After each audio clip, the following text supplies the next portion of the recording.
Have you ever asked yourself what is a short sale versus a foreclosure? You come to the right place, although the answer may not be what you're expecting. Hi, I'm Dohn Thornton. I'm the short sale guy. I have done well over 1,500 short sales in my 20-year career here in Florida, and now I'm expanding my short sale business nationwide.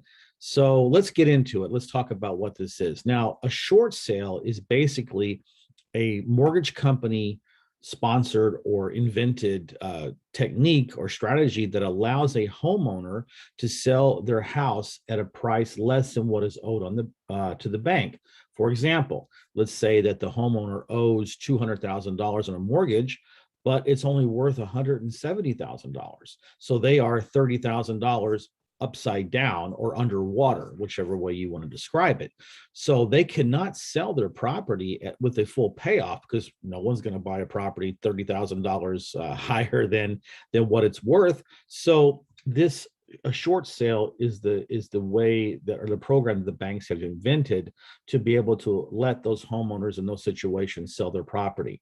The way it works is that a buyer like myself, for example, we could negotiate with the bank to try to get them to take a lesser payoff depending on what value will be given on the transaction, and that's negotiations that are done between the buyer and the bank themselves.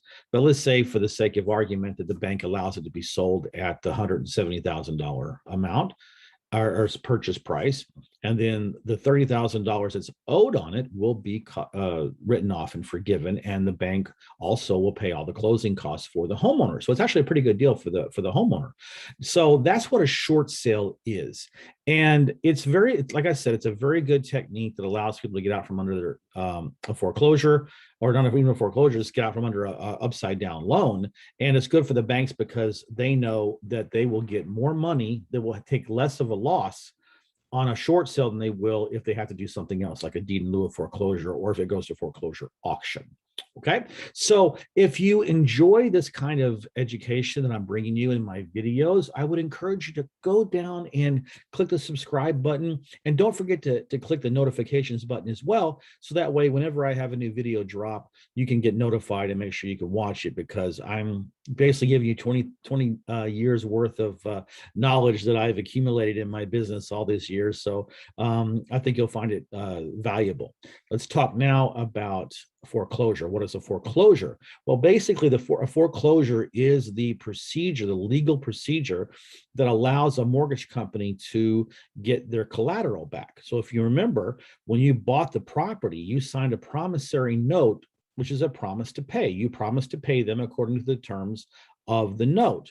The mortgage is actually the instrument that ties or collateralizes your house to that note, which means that, of course, the bank, if you don't pay and they're not able to work any kind of a workout program with you to be able to try to mitigate the situation or help you, give you time, a modification, a forbearance, whatever you want to call it, then the only recourse the mortgage company has is to file a foreclosure. And it depends on what state you're in as to how that's done. Now, it's roughly about 50-50 on what states have what they call a judicial foreclosure and the ones that have a non-judicial foreclosure. Florida is a judicial state.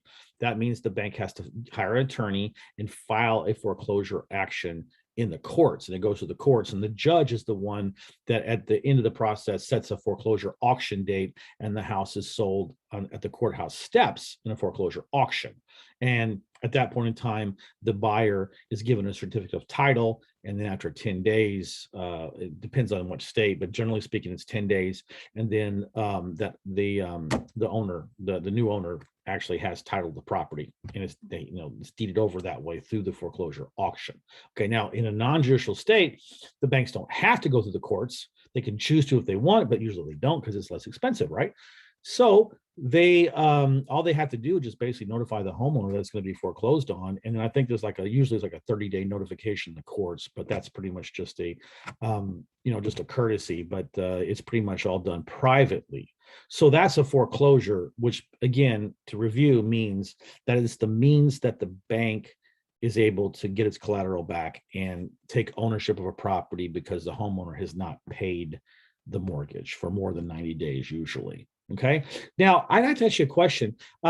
if that's something that's new for you, or if you have any comments about it, I would love if you could go down to the comments section below and leave me a comment. I love to engage with people that are interested in the subject because it's my passion. You know, I got into this in my 30s. I'm now in my late 50s, and I love to real estate. I love foreclosures. I love to educate people about what's going on because it's just terrifying to me how little people know about their rights. And they think that the banks have upper hands. They really don't, but that's a whole different video to do. But yeah, leave me a comment. I would love that. So how are short sales and foreclosures connected? Because a lot of people believe that you can only do a short sale if you're in foreclosure. And that's absolutely not true. In fact, I have done many short sales for homeowners who are not in foreclosure. And they're even current on their existing mortgage. They're just upside down.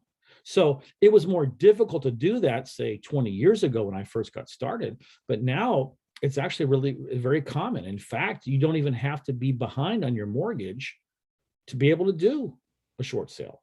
The only thing that has to be done, you have to qualify for, is that the property is upside down and the bank wants to see that you will have a genuine financial hardship that would require you to, to do a short sale. In other words, they're not just going to say, okay, you can have it, whatever. You have to show that there is a hardship, but it's not nearly as strenuous or restrictive as it was, even 5-7 years ago.